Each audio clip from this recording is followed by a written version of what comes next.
اعوذ باللہ من الشیطان الرجیم بسم اللہ الرحمن الرحیم ارجعوا الی ابیکم فقولوا یا ابانا ان ابنک سرق وما شہدنا الا بما علمنا وما کننا للغیب حافظین صدق اللہ العظیم رب اشرح لی صدری ویسر لی امری واحلل عقدۃ من لسانی یفقہوا قولی رب یسر ولا تعسر وتمم بالخیر آمین یا رب العالمین۔ آج کے سبق میں انشاءاللہ تعالیٰ سورہ یوسف کی آیت نمبر 81 کو گرامیٹیکلی انالائز کریں گے۔ آیت نسبتاً مختصر آیت ہے اور اس میں ہمیں وقف کی ایک علامت نظر آ رہی ہے،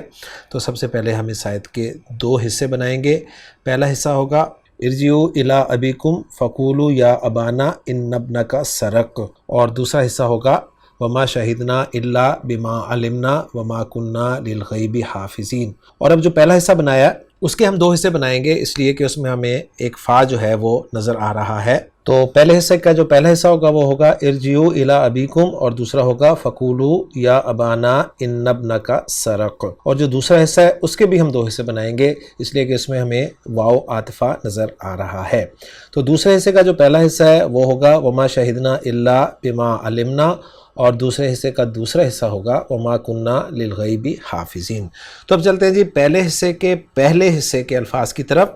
تو اس میں پہلا لفظ ہے ارجعوا، جو کہ فعل امر ہے، جمع مذکر کا صیغہ ہے، را جیم عین روٹ لیٹرز ہیں، باب ضربہ یضرب سے استعمال ہوتا ہے، رجع یرجع لوٹنے کے معنی میں، اور لوٹانا کے معنی میں ہی اس کے آتے ہیں، لیکن یہاں پر یہ لوٹنا کے معنی میں آیا ہے کہ ارجعوا تم لوٹ جاؤ۔ الہ حرف جر ہے، اس کے بعد ابھی اسم ہے جو کہ مجرور استعمال ہوا ہے، ابو کی مجرور فارم ہے ابھی، اور اس کے بعد جو یا اس کے ساتھ جو ہے وہ ضمیر مجرور متصل لگی ہوئی ہے جمع مذکر حاضر کی۔ تو پہلے حصے کے الفاظ پر بات ہو گئی ہے، اب پہلے حصے کے دوسرے حصے کے الفاظ جو ہیں ان پہ بات کر لیتے ہیں۔ ان میں پہلا لفظ جو ہے وہ ہے فا، اس کے بعد قولو ہے، یہ بھی فعل امر ہے، قاف واو لام روٹ لیٹر سے جمع مذکر کا صیغہ ہے یہ بھی، اور یا حرف نداء ہے، جس کے بعد ابا منصوب استعمال ہوا ہے، اور ابا کے ساتھ جو ہے ضمیر مجرور متصل لگی ہوئی ہے جمع متکلم کی۔ اس کے بعد انا حرف از حروف مشبہ بالفعل ہے، جس کے ساتھ آپ ابن کا لفظ جو ہے وہ منصوب فارم میں دیکھ رہے ہیں۔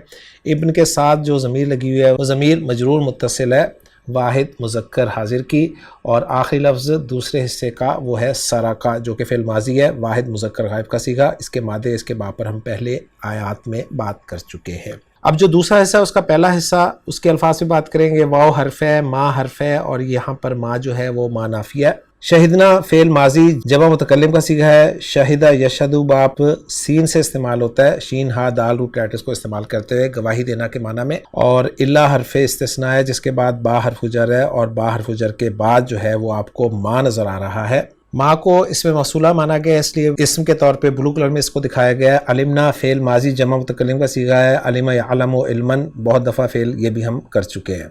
اب جو آخری حصہ ہے اس آیت کا وہ ہے وما کننا للغیب حافظین۔ اس میں واو حرف ہے، ما پھر حرف ہے، حرف نفی، کننا فعل ناقص جمع متکلم کا صیغہ ہے، لام حرف جر ہے، جس کے بعد الغیب آپ مجرور فارم میں دیکھ رہے ہیں، اور یہاں پر پھر وہ پوائنٹ نوٹ کر لیں کہ معرب باللام اسم پر جب بھی لام جارہ یا لام تاکید داخل ہوتا ہے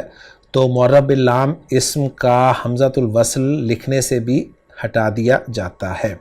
حافظینہ یہ حافظ کی جمع ہے، اور حافظ جو ہے یہ اسم الفاعل کا صیغہ ہے، ہا فا ضا روٹ لیٹر سے باب سمیع اسمہ حافظہ یحفظ حفظاً حفاظت کرنا یا یاد کرنا کے معنی میں۔ تو یوں الحمدللہ ہم نے آیت نمبر 81 کے الفاظ جو تھے ان پہ تفصیل سے بات کر لی ہے۔ اب ہم چلتے ہیں اس آیت کی ورکنگ کے حوالے سے ڈاکٹر عبدالرحیم صاحب کی ورکنگ کی طرف، جو مفتی سعید صاحب آپ کے سامنے بیان کریں گے۔ جناب مفتی سعید صاحب۔ اعوذ باللہ من الشیطان الرجیم، بسم اللہ الرحمن الرحیم۔ ارجعوا الی ابیکم فقولوا یا ابانا ان ابنک سرق وما شہدنا الا بما علمنا وما کننا للغیب حافظین۔ صدق اللہ العظیم۔ سورہ یوسف آیت نمبر 81۔ آیت گرامی سے متعلق شرح المفردات۔ آیت کے کلمہ حافظین کے ضمن میں عبارت ہے الحفظ ہونا بمعنی العلم، وما کننا للغیب حافظین أي ما كنا نعلم الغيب وهو أن ابنك سيسرق۔ اس عبارت میں یہ بتانا مقصود ہے کہ حافظین اس میں فاعل ہے الحفظ مصدر سے، اور یہاں الحفظ حفاظت کے معنی میں نہیں بلکہ العلم جاننے کے معنی میں ہے، اور وما كنا للغیب حافظین کا معنی ہوگا وما كنا للغیب عالمین، اور اس کا مفہوم یہ ہوگا کہ ما كنا نعلم الغیبہ، کہ ہم تو یہ غیب نہیں جانتے تھے کہ آپ کا بیٹا چوری کرے گا۔ آیت گرامی سے متعلق ایضاحات نحویہ۔ آیت کے جملہ وما شہدنا الا بما علمنا کے ضمن میں عبارت ہے وما شہدنا الا بما علمنا هذا استثناء مفرغ فلم يذكر فيه المستثنى منه وهو مثل قولك ما اتصلت إلا بعباس۔ بما علمنا العائد محذوف أي بما علمناه۔ اس عبارت میں یہ بتانا مقصود ہے کہ الا بما علمنا استثناء مفرغ ہے، اور اس کا مطلب یہ ہے کہ فلم يذكر فيه المستثنى منه، اس سے پہلے مستثنى منه مذکور نہیں، اور اگر مستثنی منہ یہاں نکالا جائے تو تقدیر عبارت ہوگی وما شہدنا بامر من الامور الا بما علمنا، اور یہ ایسے ہی ہوگا جیسے یہ جملہ کہ متصلت الا بعباس، جس کی تقدیر عبارت بنتی ہے متصلت باحد الا بعباس، کہ میں نے نہیں رابطہ کیا مگر عباس کے ساتھ۔ بما علمنا کے بارے میں یہ کہا جا رہا ہے کہ ما موصول ہے، علمنا جملہ اس کا صلہ ہے، جملہ جب صلہ واقع ہو تو اس کے اندر عائد کا ہونا ضروری ہے، یہاں عائد محذوف ہے اور تقدیر عبارت ہے بما علمنا، آخر میں وہ ضمیر عائد ہے۔ آیت کے جملہ وما كنا للغیب حافظین کے ضمن میں عبارت ہے هذه لام التقویہ جیء بها لکون العامل فرعا۔ اس میں یہ بتانا مقصود ہے کہ للغیب کے شروع میں جو لام ہے یہ لام تقویت ہے، اور لام تقویت کا مطلب یہ ہے کہ یہ جملہ یوں بھی ہو سکتا تھا وما كنا حافظین الغیبہ، اور اس صورت میں الغیبہ حافظینہ کا مفعول بھی ہوتا، لیکن حافظینہ چونکہ اسم ہے فعل نہیں، فعل ایک طاقتور عامل ہے جبکہ اسم یہ طاقتور عامل نہیں ہے، تو اس لیے حافظینہ کے ساتھ الغیبہ کو مفعول بھی کے طور پر معمول بنا کر لانے کی بجائے الغیب کے شروع میں لام تقویت لگائی گئی، جس کے ذریعے حافظینہ جیسے کمزور عامل کو قوت مل رہی ہے، اور یہ اس لیے لام تقویت لائی گئی ہے کہ عامل یہاں اصل نہیں یعنی فعل نہیں بلکہ فرع ہے یعنی اسم ہے۔ تو الحمدللہ جی، مفتی سعید صاحب کی زبانی آپ نے آیت نمبر 81 کے حوالے سے شرح المفردات اور ایضاحات النحویہ کو تفصیل سے سمجھ لیا۔ اب ہم چلتے ہیں اس آیت میں استعمال ہونے والے جملوں کے اعراب کی طرف۔ تو اس میں جو پہلا جملہ آ رہا ہے وہ ہے ارجعوا الی ابیکم۔ ارجعوا فعل بفاعل ہے، جملہ مستانفہ کہلائے گا کیونکہ ہمارا یہ آج کا نیا جملہ ہے، اور ویسے یہ جملہ انشائیہ کہلائے گا کیونکہ فعل امر سے شروع ہو رہا ہے۔ بہرحال ارجعوا فعل بفاعل ہے، واو ضمیر مرفوع متصل اس کا فاعل ہے، اور الی حرف جر ہے جس کے بعد مجرور جو ہے وہ ابیکم ہے جو مضاف مضاف الیہ کا مجموعہ ہے۔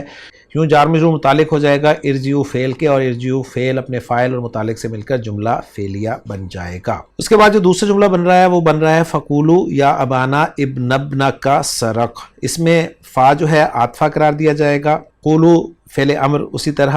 فاعل اس کے ساتھ ہی ہے، واو ضمیر مرفوع متصل، اور اب مقول القول چاہیے تو وہ یا تو یا ابانا ابن کا سرق یہ بن سکتا ہے، یا پھر یا ابانا کو ہم جملہ معترضہ قرار دے کر ابن ابن کا سرقہ کو مقول القول قرار دے سکتے ہیں۔ یہ دونوں طرح کی ترکیبیں آپ کو ملیں گی انشاءاللہ تعالی۔ تو میں حرف و ندا سے ہی مقول القول بنا رہا ہوں، اور حرف و ندا سے ہی جملہ ندائیہ بھی ہمارا شروع ہو جائے گا، یا حرف و ندا قائم مقام ادعو فعل کے، اور ابانا مضاف مضاف الیہ ہو کر یہ مفعول بھی بنا ادعو فعل کے لیے، اور پھر ادعو فعل اپنے فاعل اور اپنے مفعول بھی سے مل کر جملہ فعلیہ ہو کر ندا بن گیا، جس کا جواب الندا جو ہے وہ ہے ان ابن کا سرق، جس میں انا جو ہے وہ حرف از حروف مشبہ بالفعل ہے، ابن کا مضاف مضاف الیہ ہو کر اس کا اسم ہے، اور سرقہ جملہ فعلیہ فعل اپنے فاعل سے مل کر جملہ فعلیہ ہو کر محلن مرفوع خبر بن رہا ہے انا کی، اور پھر انا اپنے اسم اور خبر سے مل کر جملہ اسمیہ ہو کر یہ مقصود بن ندا یا جواب ندا بن رہا ہے، اور پھر ندا اپنے جواب ندا سے مل کر مقول القول بن رہا ہے قولو فعل کے لیے، اور قولو فعل اپنے فاعل اور اپنے مقول القول یا مفعول به سے مل کر جملہ فعلیہ بن رہا ہے۔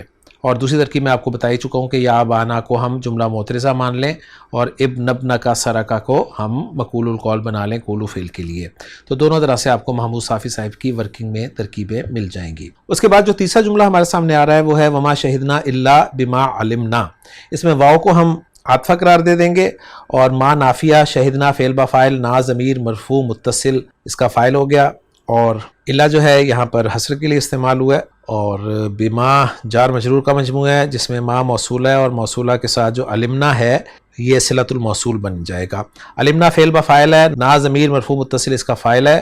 اور جو عائد کی ضمیر ہے وہ محذوف ہے یہاں پر۔ یوں علمنا فعل اپنے فاعل سے مل کر جملہ فعلیہ ہو کر صلۃ الموصول بنا ما موصولہ کے لیے، اور ما موصولہ اپنے صلۃ الموصول سے مل کر محلاً مجرور ہوا با حرف جر کے لیے، اور با حرف جر اپنے مجرور سے مل کر شہدنا کے متعلق ہو گیا، اور پھر شہدنا فعل اپنے فاعل اور اپنے متعلق سے مل کر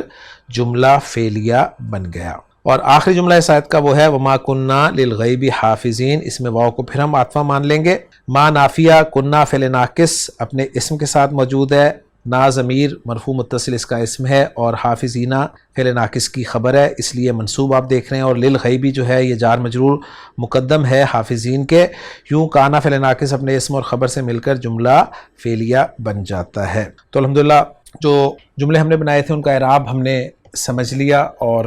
حل کر لیا۔ اب ہم دیکھتے ہیں محمود صافی صاحب کی ورکنگ کو کہ انہوں نے کس طریقے سے اس آیت کے جملوں کا اعراب جو ہے وہ ذکر کیا ہے۔ محمود صافی صاحب فرما رہے ہیں کہ ارجعوا والا جملہ جو ہے لا محل لا استئناف فی حیز القول ہے، قولوا والا جملہ لا محل لا معطوف لا جملہ ارجعوا، یا ابانا لا محل لا اعتراضیہ، اور ابن ابن کا سرق فی محل نصب مقول القول، سرق فی محل رفع خبر انا، اور ما شہدنا فی محل نصب معطوف لا جملہ ان ابن کا سرق، اور الابنا والا جملہ جو ہے لا محل لا صلۃ الموصول، اور ما کننا للغیب حافظین والا جملہ جو ہے فی محل نصب معطوفہ علی جملہ ان ابن کا سرق۔ تو الحمدللہ جی ہماری ورکنگ جو ہے میچ کر گئی ہے محمود صافی صاحب کی ورکنگ کے ساتھ۔ اب ہم دیکھتے ہیں اس آیت کا ترجمہ، اور اس آیت کا ترجمہ کچھ یوں کیا گیا ہے کہ ارجعوا الی ابیکم، اپنے باپ کی طرف واپس جاؤ، فقولوا پس کہو، یا ابانا اے ہمارے باپ، ان ابن کا سرق بے شک تیرے بیٹے نے چوری کر لی، وما شہدنا الا بما علمنا، اور ہم نے شہادت نہیں دی مگر اس کے مطابق جو ہم نے جانا،